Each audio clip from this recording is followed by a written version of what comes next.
Hello student, good morning all. Today we are going to discuss about your next chapter, that is chapter 3. Topic name is matrices. ठीक है, तो matrix क्या होता है उसके बारे में हम लोग देखेंगे. तो before we are going to proceed about matrix, you will have to know about I suppose that you can already known about determinants. What is determinants? आप लोगों ने क्या है प्रीवियस क्लासेस में उसको देखा होगा. तो आज हम लोग क्या है मैट्रिसेस को वन बाय वन देखेंगे कि मैट्रिसेस होता क्या है, क्या क्या इसके टाइप्स रहते हैं, उन सब के बारे में, है ना. तो चलिए आज का हमारा सेशन स्टार्ट करते हैं. तो हमारा क्या होता है, फर्स्ट देखते हैं हम लोग कि मैट्रिसेस क्या होता है. What is matrices. ठीक है, so it is what, it is matrix is an arrangement of various elements. यहाँ पे मैंने क्या बोला, it's arrangement of various element. A matrix is a arrangement of various elements and unlike determinants does not have a particular value. तो जो determinants होते हैं उनसे थोड़ा सा अनलाइक होता है ना. तो थोड़ा इनमें क्या है, सिमिलरिटीज है, इसलिए मैंने यहाँ पे ये चीज़ भी जोड़ा है. determinants does not have a particular value. ठीक है जी. तो अब ये होता क्या है उसको देखिए कि जैसे सपोज मैंने एक मैट्रिक्स डिजाइन किया, यहाँ पर एक फॉर्म किया है मैट्रिक्स. तो मैट्रिक्स हमारा किस तरह से होता है जी, इस तरह से होता है. हम लोग उसको ऑलवेज इस तरह से ओपन एंड क्लोज ब्रैकेट के अंदर में लिखते हैं, है ना. तो यहाँ पे सपोज मेरा मैट्रिक्स है A11 A12 up to AN, A21 A22 A22N.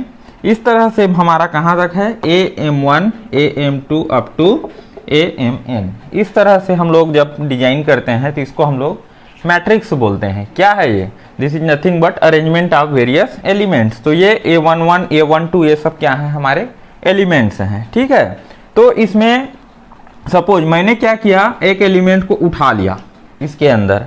तो ये मेरा क्या है, तो ये मेरा जैसे इसको मैं क्या बोलता हूँ जी, इसको मैं बोलता हूँ रो. तो इस रो के मैंने ith एलिमेंट को उठाया है. ith क्या है हमारा, यहाँ पर कोई एक पर्टिकुलर एलिमेंट है, उसका कोई वैल्यू होगा. यहाँ पे सपोज ये कौन सी रो है, 6 नंबर की रो है. तो ये मेरा ith एलिमेंट लिखा हूँगा तो ये क्या होगा, ये 6 होगा, इस तरह से, है ना. तो ये क्या है, जब भी यहाँ पे मैंने लिखा है कि ये m क्रॉस n का मैट्रिक्स है, तो यहाँ पर m हमारा क्या होता है, m is nothing but a row and n is what, n is nothing but a columns. ठीक है, तो इस तरह से हमारा डेफिनेशन होता है. जो भी लिखने का नोटेशन है वो m क्रॉस n है. तो m हमारा रो को दर्शाता है और n हमारा कॉलम को दर्शाता है. तो यहाँ पे मैंने एक और चीज़ क्या लिखा है, an यहाँ पे लिखा है, ये क्या है हमारा जेथ कॉलम है. ठीक है, तो इस तरह से कोई भी मैट्रिक्स को हम लोग लिखते हैं, राइट करते हैं. ठीक है, तो यहाँ पे एक चीज और है जो आपको बता दूं, elements are represent in the same way as we did in determinants. Determinants में भी हम लोग सेम करते हैं, बट डिटर्मिनेंट्स का नोटेशन क्या होता है, कुछ इस तरह से होता है. यहाँ पे हमारे एलिमेंट रहते हैं एक्स वाई जेड जो भी है ना. तो ये हमारा डिटर्मिनेंट रहता है, इसलिए मैंने यहाँ पे लिखा है elements are represented in the same way as we did in matrix. ठीक है जी. तो चलिए अब मैट्रिक्स के बाद हम लोग और देखते हैं और क्या क्या है उसको.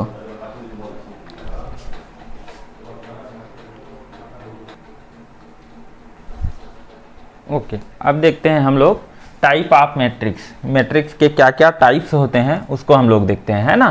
तो फर्स्ट क्या है हमारा, रो मैट्रिक्स. कोई भी दिया हुआ मैट्रिक्स है तो वो रो मैट्रिक्स है, कहा है कि नहीं, कैसे पता करेंगे उसको हम लोगों को देखना है. ठीक है, तो a matrix with only one row and plural columns.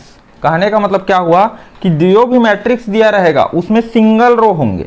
ठीक है जी, सिंगल रो होंगे तो उसको क्या बोलेंगे, और प्लूरल कॉलम्स. प्लूरल कॉलम्स में क्या आपको पता है, सिंगुलर प्लूरल, तो उसमें कॉलम जो होंगे वो डिफरेंट हो सकते हैं, बट ये क्या है हमारा रो जो है एक ही होगा.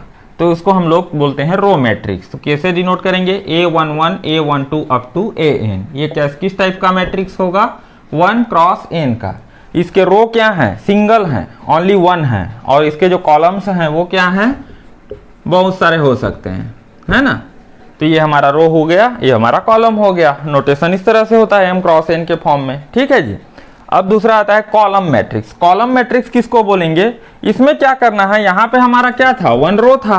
तो जब कॉलम मैट्रिक्स लेंगे तो यहाँ पे क्या होना चाहिए, 1 कॉलम होना चाहिए. So that is what, a matrix with only 1 column and plural rows. ठीक है जी.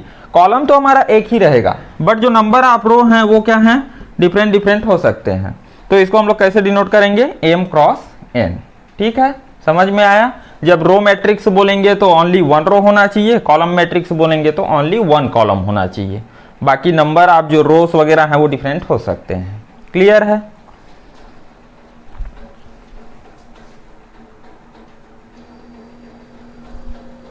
अब क्या है हमारा, जीरो और नल मैट्रिक्स किसको बोलेंगे, है ना। तो matrix in which all the elements और जीरो, कोई भी मैट्रिक्स दिया रहेगा उसके सारे के सारे एलिमेंट क्या होने चाहिए, जीरो होने चाहिए। ठीक है, तो वो हमारा क्या होता है जी, जीरो नल मैट्रिक्स। तो ये इस तरह से मैंने एक मैट्रिक्स फॉर्म किया है। तो ये मैट्रिक्स देखिए सारे एलिमेंट्स क्या हैं, यहाँ पर जीरो हैं। ठीक है जी, कोई m क्रॉस n का मैट्रिक्स दिया हुआ है, उसके सारे एलिमेंट्स जीरो हैं।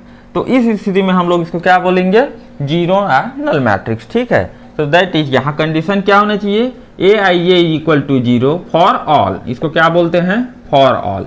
For all i and j is equal to zero, दोनों क्या होने चाहिए, आई और जे जीरो होने चाहिए। ठीक है, नेक्स्ट आता है हॉरिजॉन्टल मैट्रिक्स।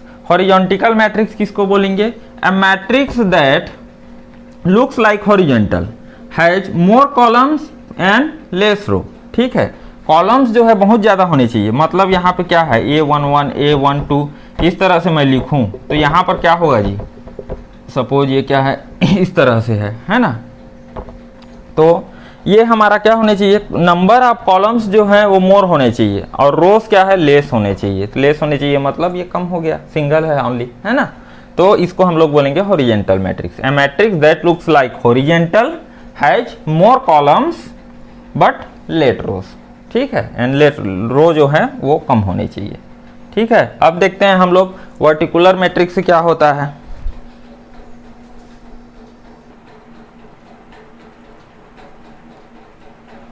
नाउ देखिए वर्टिकल मैट्रिक्स क्या होता है। तो वर्टिकल मैट्रिक्स क्या होगा हमारा, ए मैट्रिक्स दैट लुक्स वर्टिकल, वो तो वर्टिकल तो दिखना चाहिए बट क्या होना चाहिए, that is has more rows and less column. अभी देखे थे क्या, हॉरिजॉन्टल, तो हॉरिजॉन्टल दिखता था और उसमें एक मतलब रो हो, एक सिंगल होना चाहिए और जो कॉलम है वो डिफरेंट डिफरेंट थे। बट यहाँ पे क्या है, वर्टिकल देख रहे हैं तो जो हमारा रो होगा वो एक होना चाहिए, कॉलम जो है एक होना चाहिए, है ना। तो इस तरह से हमारा क्या बनेगा, ये वर्टिकल मैट्रिक्स बनेगा।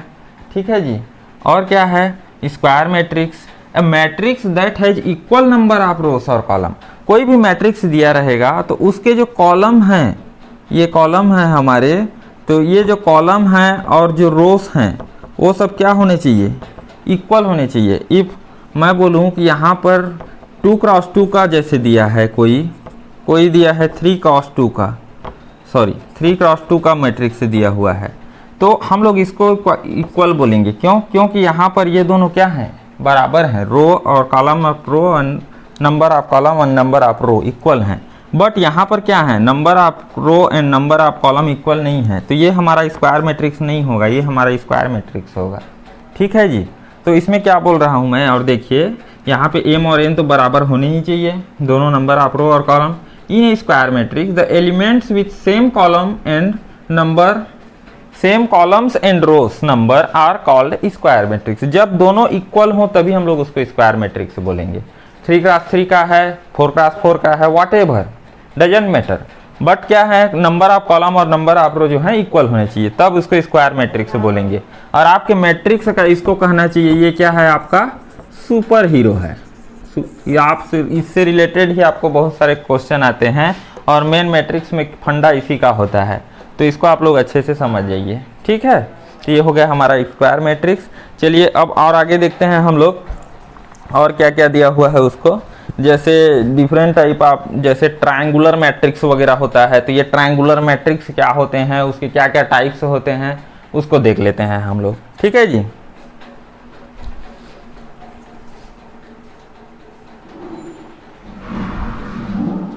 चलिए अब देखते हैं ट्रायंगुलर मैट्रिक्स। ट्रायंगुलर मैट्रिक्स क्या होते हैं and what is that's type, है ना। तो ट्रायंगुलर मैट्रिक्स क्या होता है, a matrix with either all upper diagonal और lower diagonal entries are zero. तो यहाँ पे मैं क्या बोल रहा हूँ, कोई भी मैट्रिक्स जो दिया रहेगा उसका या तो अपर डायगोनल जीरो होना चाहिए या लोअर डायगोनल जीरो होना चाहिए, और सभी जीरो हो जाएंगे तो वो जीरो नल मैट्रिक्स हो जाता है, ध्यान रखिएगा, है ना। तो इसको हम लोग ट्रायंगुलर मैट्रिक्स बोलते हैं। तो यहाँ पर एक फंडा आता है डायगोनल मैट्रिक्स। तो डायगोनल मैट्रिक्स क्या होता है जी, पता है क्या आपको? डायगोनल मैट्रिक्स क्या होता है, चलिए मैं बता देता हूँ। जैसे कोई मेरा मैट्रिक्स दिया हुआ है 4 5 6 इस तरह से, है ना। चलिए और ले लेता हूँ मैं 7 और 8, इस तरह से ले लिया। तो बताइए इसमें डायगोनल कौन सा है?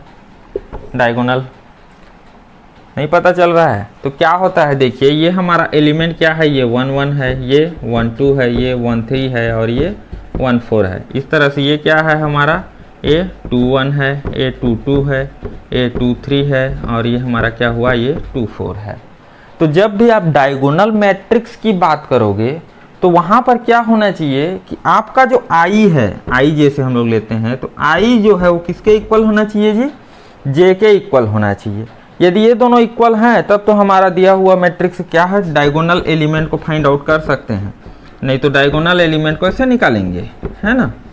तो डायगोनल एलिमेंट इसमें क्या है जी, मैं क्या बोला हूँ, आई इक्वल टू जे होना चाहिए। तो यहाँ पे देखिए ये आई और यहाँ पे जे इक्वल है, बाकी कहीं पे इक्वल हैं क्या? नहीं है। तो हमारा डायगोनल एलिमेंट क्या होगा, 1 5। ठीक है जी। तो अब देखिए आगे बढ़ते हैं। तो अब बात आती है अपर डायगोनल और लोअर डायगोनल, बोला हूँ दोनों जीरो होना चाहिए। तो एक बार अपर को मैं जीरो करूं तब एक अपर ट्रायंगुलर मैट्रिक्स बनेगा, यदि लोअर जीरो है, लोअर को जीरो करूं तो भी एक मैट्रिक्स बनेगा। तो वो क्या क्या होते हैं, तो पहले देखते हैं हम लोग upper triangular matrix. Upper triangular matrix क्या होता है, matrix with all lower diagonal entries should be zero, है ना। जो भी मैट्रिक्स हैं उसके सभी लोअर डायगोनल, ये जो मान लीजिए मैंने यहाँ पे एग्जाम्पल लिया है, तो ये मेरा डायगोनल हो गया, ठीक है, A1 A2 AN इस तरह से लिया हूँ। तो इसके जो इस तरफ के हैं ये सारे क्या हैं जी मेरे, ये जीरो हैं, इधर सारे एलिमेंट्स जीरो हैं, सिर्फ इधर के ही एलिमेंट्स हैं। तो यहाँ पे क्या हुआ मेरा, all lower diagonal entries zero. तो ऑल लोअर डायगोनल एंट्री जो है वो क्या है, ये मेरे जीरो हैं, जो भी वैल्यू है ऊपर ही तो है ना, ठीक है। तो इसको हम लोग बोलेंगे अपर ट्रायंगुलर मैट्रिक्स। तो क्या होगा इसका मतलब, i j is equal to zero if i is greater than j, ठीक है, आई जे से बड़ा हो तब की स्थिति में। आया समझ में। इसी को हम लोग जब लोअर की बात करेंगे तो क्या होना चाहिए जी, कि all upper diagonal entry should be zero. तो यहाँ पे बस ध्यान रखिएगा, जब अपर ट्रायंगुलर बोलते हैं तो गलती से आप अपर को जीरो मत करिएगा, अपर को जीरो करेंगे तो वो लोअर ट्रायंगुलर बन जाता है, ठीक है जी, क्लियर है। चलिए मैं लोअर ट्रायंगुलर को भी बताता हूँ आपको।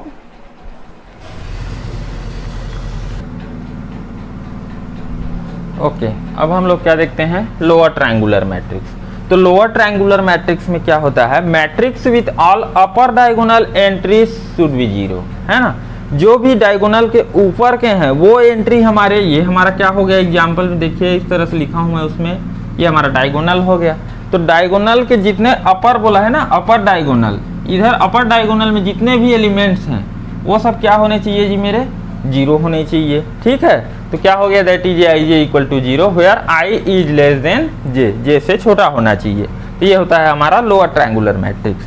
नेक्स्ट आता है हमारा डायगोनल मैट्रिक्स। डायगोनल मैट्रिक्स क्या होता है, matrix with all non diagonal entries should be zero. जितने भी नॉन डायगोनल एंट्री होंगे, वो क्या जीरो होने चाहिए। A i j equal to zero if i not equal to j, दोनों बराबर नहीं है तब की स्थिति में। तो ये हमारा डायगोनल क्या है, ये हमारा डायगोनल हो गया। तो हम लोग को क्या बोला है कि नॉन डायगोनल जितने भी हैं, तो नॉन डायगोनल जितने भी हैं वो सब मेरे क्या होने चाहिए, जीरो होने चाहिए। तो इस तरह से जो मैट्रिक्स हमको मिलेगा उसको हम लोग क्या बोलेंगे, डायगोनल मैट्रिक्स। क्लियर है, ठीक है। तो अब हम लोग देख लेते हैं कि ये जो मैट्रिक्स होता है उसमें क्या क्या फंक्शन अलाउ होते हैं, क्या क्या मतलब ऑपरेशंस किए जा सकते हैं। जैसे एलजेब्रा का है ना, तो एलजेब्रा में क्या क्या ऑप्शन हो सकते हैं हमारे पास, addition of algebra, differentiation of algebra, multiplication of algebra. So उसको मैं क्या है आपको थोड़ा इजी वे में बताने की कोशिश करता हूँ, so that you can understand properly, ठीक है। तो चलिए हम लोग उसको देख लेते हैं।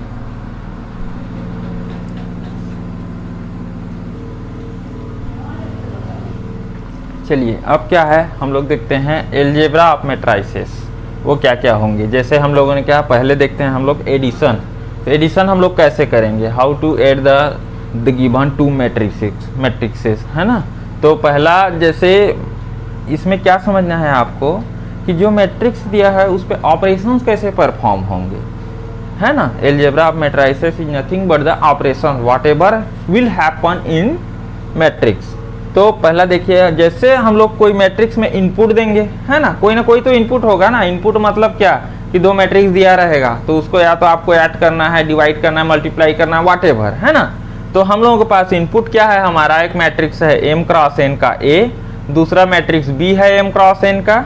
तो इसको हम लोग इनपुट दे रहे हैं। तो यहाँ पे मैंने क्या लिखा है, ऑर्डर शुड बी सेम। इनका जो ऑर्डर रहेगा m क्रॉस n वाला ये सेम रहना चाहिए, तब उसका हम लोग का एडिशन करेंगे, है ना। तो उसका जो आउटपुट आएगा वो किस तरह से आएगा, हमारा a plus B m cross n adding corresponding element. जो भी हमारे मैट्रिक्स रहेंगे उसके करस्पॉन्डिंग एलिमेंट रहेंगे उसको ऐड कर देंगे। जैसे a11 है तो कहाँ ऐड होगा, वो a21 से ऐड होगा, है ना। करस्पॉन्डिंग एलिमेंट इसलिए मैंने लिखा है करस्पॉन्डिंग एलिमेंट से उसको ऐड करना है। तो ये हमारा आउटपुट हो गया। जैसे कोई एग्जाम्पल देखते हैं हम लोग कि ऐसे कैसे ऐड करेंगे। तो ये हमारा एक मैट्रिक्स दिया है a, एक मैट्रिक्स दिया है b, उसकी वैल्यूज कुछ इस तरह से हैं। तो इसको आपको ऐड करना है। तो ऐड कैसे करेंगे हम लोग, करस्पॉन्डिंग एलिमेंट से ऐड करना है। तो यहाँ पे क्या है, 5 है, a11 किससे ऐड होगा, a22 से ऐड होगा। तो 5 प्लस -11 इस तरह से होगा। उसके बाद क्या बचा हमारा 2 प्लस 0, ये करस्पॉन्डिंग एलिमेंट हो गया। 4 का करस्पॉन्डिंग एलिमेंट 7 है तो ये इससे ऐड हो जाएगा। 9 का करस्पॉन्डिंग एलिमेंट क्या है, 1 है तो ये इससे ऐड हो जाएगा। 10 का क्या है, -6, -3 का क्या है, -8। तो इस तरह से ऐड कर देंगे। फिर उसके बाद जो भी वैल्यू आएगी उसको हम लोग नोट डाउन कर लेंगे, तो हमारा वो मैट्रिक्स प्रिपेयर हो जाएगा, है ना। तो ये हमारी उसकी वैल्यू आ गई। अब जो मैट्रिक्स दिया हुआ है उसमें एडिशन तो हमने सीख लिया कि हम लोग इस तरह से ऐड करेंगे, जो भी करस्पॉन्डिंग एलिमेंट रहेगा उसको ऐड किया जाएगा। But what is the properties over here, है ना। क्या क्या प्रॉपर्टीज होते हैं, जैसे आप लोगों को पता ही है, एसोसिएटिव, कम्यूटेटिव, डिस्ट्रीब्यूटिव, इस तरह से जानते हो आप लोग। तो क्या वो प्रॉपर्टी अलजेब्रा के वो प्रॉपर्टीज हमारे दिए हुए मैट्रिक्स पे अलाउ होते हैं कि नहीं होते हैं, है ना। तो हमारा पहला देखते हैं हम लोग कम्यूटेटिव प्रॉपर्टी।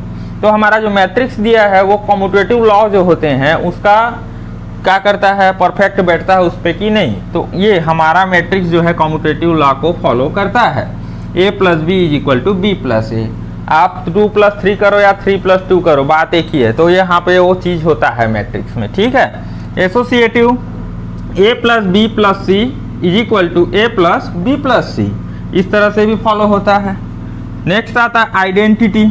आइडेंटिटी मैट्रिक्स कैसे करेंगे हम लोग, तो उसको फाइंड आउट करने के लिए जो भी हमारा मैट्रिक्स दिया रहेगा उसको एक और कोई मैट्रिक्स से प्लस करो आप, सिंगल मैट्रिक्स से। आइडेंटिटी मैट्रिक्स मतलब क्या होगा, उसके सारे एलिमेंट्स 1 1 होते हैं, इस तरह से होता है। तो यदि आप उसमें ऐड करो आइडेंटिटी, कोई दिए हुए मैट्रिक्स को आप आइडेंटिटी मैट्रिक्स में ऐड करो या आइडेंटिटी मैट्रिक्स में दिए हुए मैट्रिक्स को ऐड करो, so value should be same, a m cross n होगा, है ना। इसी तरह इनवर्स। इनवर्स क्या होता है, a m cross n plus -a m cross n। तो -a1 -a m cross n plus a cross n, जो भी आप करो उसमें नेगेटिव को साथ ऐड करो या कुछ भी करो, तो हमारा जो वैल्यू आएगा दोनों के लिए क्या आएगा, कॉमन आएगा। तो ये हमारा जो दिया हुआ एडिशन है, मैट्रिक्स पर दिए हुए एडिशन की में जो प्रॉपर्टीज हैं ये चारों प्रॉपर्टीज फॉलो करते हैं। तो क्या अब हम लोग देखते हैं कि एडिशन में तो ये फॉलो किया है। अब चलिए अब देखते हैं हम लोग कि सब्सट्रैक्ट करेंगे तो फॉलो करेगा कि नहीं करता है, मल्टीप्लाई करेंगे तो करेगा कि नहीं करेगा, वो सबको देखते हैं हम लोग, ठीक है जी।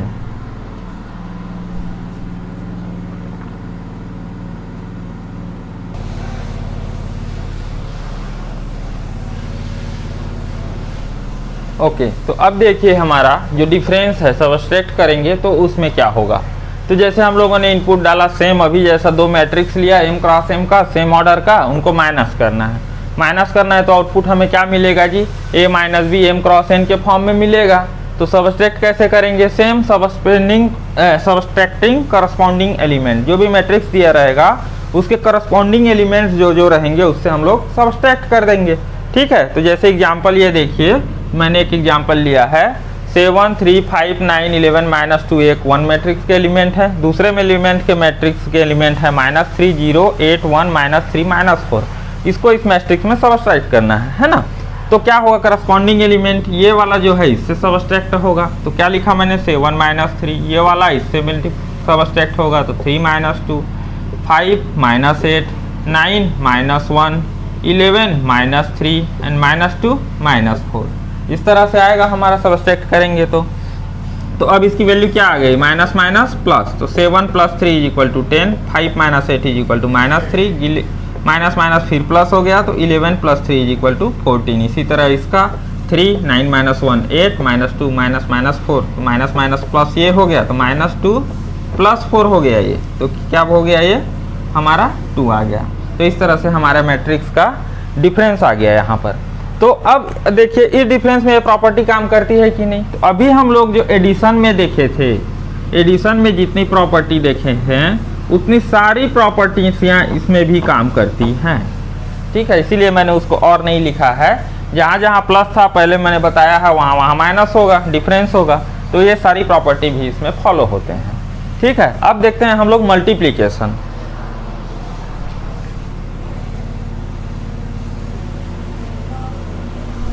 ओके, अब देखिए स्केलर मल्टीप्लिकेशन कैसे होगा। हमारा दिया हुआ मैट्रिक्स है उसमें, तो ये हमारा जैसे m × n का एक स्केलर मैट्रिक्स दिया हुआ है, उसमें हम लोग कोई एनी k को हम लोग क्या कर रहे हैं, मल्टीप्लाई कर रहे हैं, इनपुट दे रहे हैं। तो क्या बन रहा है हमारा k a कह के एक मैट्रिक्स बन रहा है m × n का। जैसे एग्जाम्पल देखिए, मैंने एक स्केलर मैट्रिक्स लिया 1 2 3 4, ठीक है, ये इसके एलिमेंट हैं।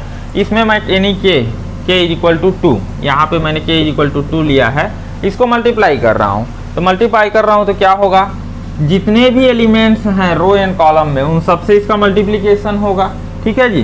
तो ये क्या हो गया, 2 × 1, यहाँ पे क्या था 2, तो 2 × 2, यहाँ पे 3 था तो 2 × 3, यहाँ पे 4 था तो 2 × 4, ये आ गया। तो क्या आया हमारा आंसर, 2 1 = 2, 2 2 = 4, 2 3 = 6, 2 4 = 8। तो ये हमारा मिल गया ये। तो इसका प्रॉपर्टीज में क्या कर सकते हैं हम लोग, क्या बोल सकते हैं कि जैसे कोई भी हमारा मैट्रिक्स है उसका हम लोग स्केलर से मल्टीप्लाई करेंगे। यदि a + b का, if I say a + b, we have 2 matrix a + b scalar matrix, उसका k से मल्टीप्लाई करेंगे तो किसके किसके साथ मल्टीप्लाई होगा, k a + k b हो जाएगा। वो कहने का मतलब समझ रहे हैं ना। जैसे 2 है यहाँ पर और 2 मैट्रिक्स और दिया हुआ है, मान लीजिए ये इस तरह से 7 6 1 दिया और दूसरा दिया 3 1 2 2, इस तरह से दूसरा मैट्रिक्स दिया है। तो इसका मल्टीप्लाई करेंगे तो क्या होगा, ये बोथ के साथ में मल्टीप्लाई हो जाएगा। मैंने यही चीज़ को यहाँ पे लिखा है, ठीक है, k a + k b। यदि यहाँ पे क्या था, k + l का मल्टीप्लाई किसी मैट्रिक्स से हो रहा है तो वो तो भी क्या होगा, वो भी अलग अलग इनके साथ मल्टीप्लाई हो जाएगा, k a + l a। Clear है। तो जब भी आपका स्केलर मल्टीप्लिकेशन आएगा तो आपको कुछ नहीं करना है, जो भी दिया रहेगा स्केलर उसके साथ डायरेक्ट जो भी मैट्रिक्स है उसके साथ मल्टीप्लाई कर दो, ठीक है जी।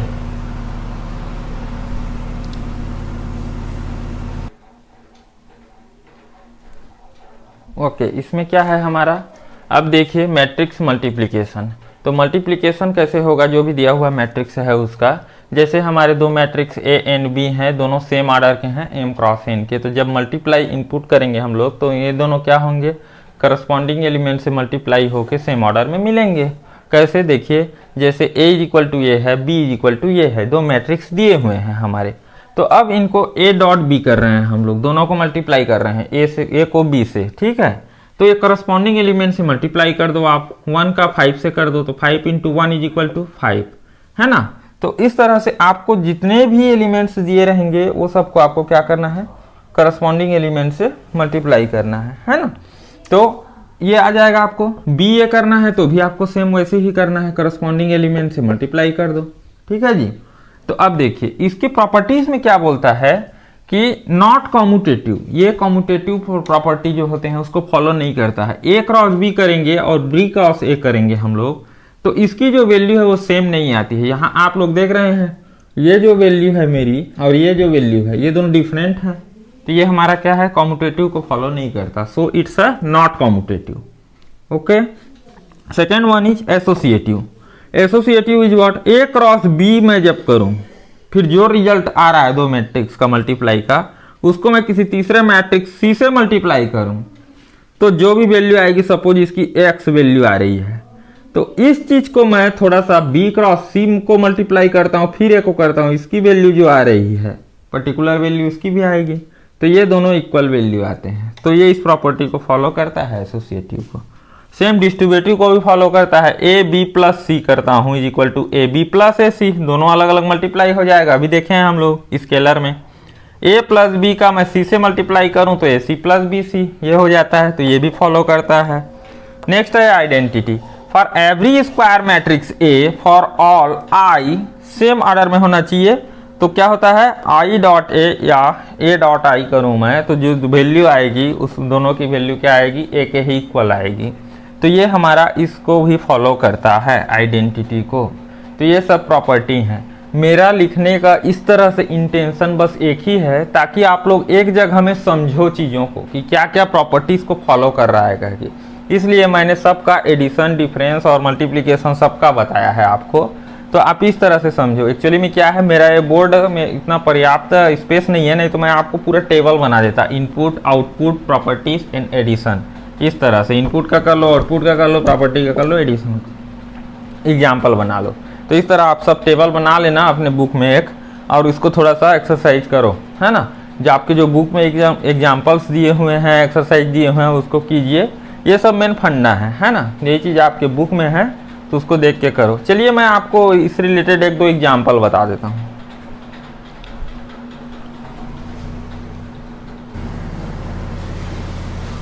ठीक है, अब देखिए हमारे पास दो एग्जाम्पल लिया है मैंने। पहला एग्जाम्पल क्या बोल रहा है, इफ़ मैट्रिक्स दिया हुआ है x minus Y, 2x minus Y, Z and W is equal to, दूसरा मैट्रिक्स है -1 0 4 एंड 5, ये हमें दिया हुआ है एक matrix. So find x and y बोल रहा है, x प्लस वाई, है ना। तो x प्लस वाई हमें निकालना है, तो इसकी वैल्यू कैसे निकालेंगे जी, कि यहाँ पे देखिए x y z w सारे टर्म्स हैं। तो हमको क्या देखना है सबसे पहले कि ये कंपेरेबल है कि नहीं है। कंपेरेबल मतलब सेम ऑर्डर में है कि नहीं है, तो सेम ऑर्डर में है हमारे मैट्रिक्स, ठीक है। दूसरा और क्या देखते हैं हम लोग कि अब जो सेम ऑर्डर में यदि है, then what we have to do, corresponding elements और जीरो इक्वल होता है ना, तो उसको इक्वल कर सकते हैं, जीरो नहीं इक्वल, तो करस्पॉन्डिंग एलिमेंट जो जो रहेंगे उसको इक्वल कर दीजिए आप। सो क्या हो जाएगा, x माइनस वाई किसके इक्वल है, 1 के -1 के इक्वल है, 2x माइनस वाई किसके इक्वल है, 0 के इक्वल है, z 4 के इक्वल है एंड w 5 के इक्वल है। But what we have to do, we have to find x plus y, then we are not going to about y and z also, है ना, हमें उसकी ज़रूरत नहीं है। what we have to do, x plus y, we need x plus y, so what we have to do, x minus y is equal to -1 and second equation is 2x minus y is equal to 0. Now you people have two equation, this is equation 1 and this is equation 2. So what we can do, we can find out the value of x and y easily, ठीक है। तो ये हो गया हमारा पहला। Now the second question is what, if f of x is equal to the given matrix, ठीक है, मैट्रिक्स दिया हुआ है cos x sin x 0 minus sin x cos x 0 0 0 and 1, then so that fx dot fy is equal to fx plus y। तो इसमें क्या करना है, हमें fx is equal to matrix दिया है, क्लियर है, तब हम लोग fy फाइंड आउट कर सकते हैं। हाउ, हम लोग क्या करना है, instead of x just put y simply, है ना। हम लोग जो x दिया हुआ है उसकी जगह में y पुट कर दीजिए, तो आपको cos y sin y 0 minus sin y cos y 0 0 0 and 1 another matrix मिल जाएगा, that is f of y। सो अब क्या करेंगे, fx और fy जो है उसको आप मल्टीप्लाई कर दो, ठीक है। मल्टीप्लाई करोगे तो देखिए कि क्या वो दोनों के x प्लस वाई के एडिशन के इक्वल आता है क्या। यदि इक्वल आता है तब तो हमारा प्रूफ हो जाएगा, अदरवाइज प्रूफ नहीं होगा, ठीक है जी। तो इतने को देखिए, बाकी जो भी और हैं मैट्रिक्स में, skew matrix, anti symmetric matrix, है ना, सिमेट्रिक, तो ये सबको सिमेट्रिक, स्क्यू सिमेट्री, ये सब के लिए हम लोग एक नेक्स्ट वीडियो बनाऊंगा मैं, उसमें हम लोग आगे को पढ़ेंगे। तो जितना ये सब चीज़ मैं बता दिया हूँ, इसमें आप लोगों के मिनिमम बोल रहा हूँ 4 से 5 एक्सरसाइज तक हो जाएगा, है ना, 3.4 3.5 तक। तो उतने को आप लोग बना के रखो, फिर नेक्स्ट वीडियो में मैं इस चैप्टर को कंप्लीट कर दूंगा, जो भी रिमेनिंग है उसको। ठीक है जी, तो ठीक है, चलिए हम लोग नेक्स्ट में मिलते हैं। Bye bye.